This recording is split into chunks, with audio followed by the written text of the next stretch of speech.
দর্শক, আমি প্রদীপ কুমার নাথ টিভি10 শিলচরে আপনাদের স্বাগত জানাচ্ছি। বর্তমানে আমি শিলচর রাঙ্গেরকারি সঞ্জয় মার্কেটে আছি। আজ লক্ষ্মী পূজা, তাই মানুষ ধুমধাম করে লক্ষ্মী পূজার বাজার করছেন। আমি টিভি10 শিলচরের পক্ষ থেকে প্রদীপ কুমার নাথ সমস্ত খবরাখবর গ্রাউন্ড জিরো থেকে তুলে ধরার চেষ্টা করব।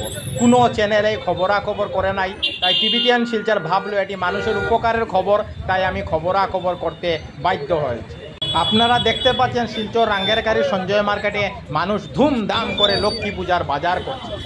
আজ হিন্দুদের ঘরে ঘরে মা লক্ষ্মীর পূজা করা হবে এবং যে সমস্ত জায়গায় দুর্গাপূজা হয়েছিল সেই দুর্গাপূজা মণ্ডপেও আজ মা লক্ষ্মীর পূজা করা হবে। সেই জন্য মানুষ আজ লক্ষ্মী পূজার বাজার করছেন। আমি টিভি10 শিলচরের পক্ষ থেকে প্রদীপ কুমার নাথ সমস্ত খবরাখবর গ্রাউন্ড জিরো থেকে তুলে ধরার চেষ্টা করছি। আমি টিভি10 শিলচরের পক্ষ থেকে প্রদীপ কুমার নাথ ভাবলাম যে আজকে আমি শিলচর রাঙ্গেরকারি সঞ্জয় মার্কেটে যাব এবং মানুষের লক্ষ্মী পূজার বাজার করার সমস্ত খবরাখবর গ্রাউন্ড জিরো থেকে তুলে ধরার চেষ্টা করব।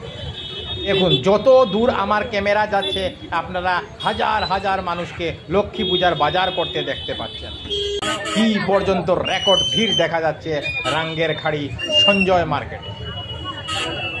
টিভি10 শিলচরের পক্ষ থেকে প্রদীপ কুমার নাথ। আজকে 6 অক্টোবর সোমবার আমি শিলচর রাঙ্গেরকারি সঞ্জয় মার্কেটে গিয়েছিলাম।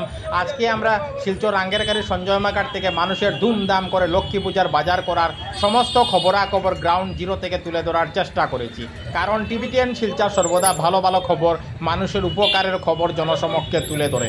ধন্যবাদের সহিত টিভি10 শিলচর প্রদীপ কুমার নাথ। ধন্যবাদ।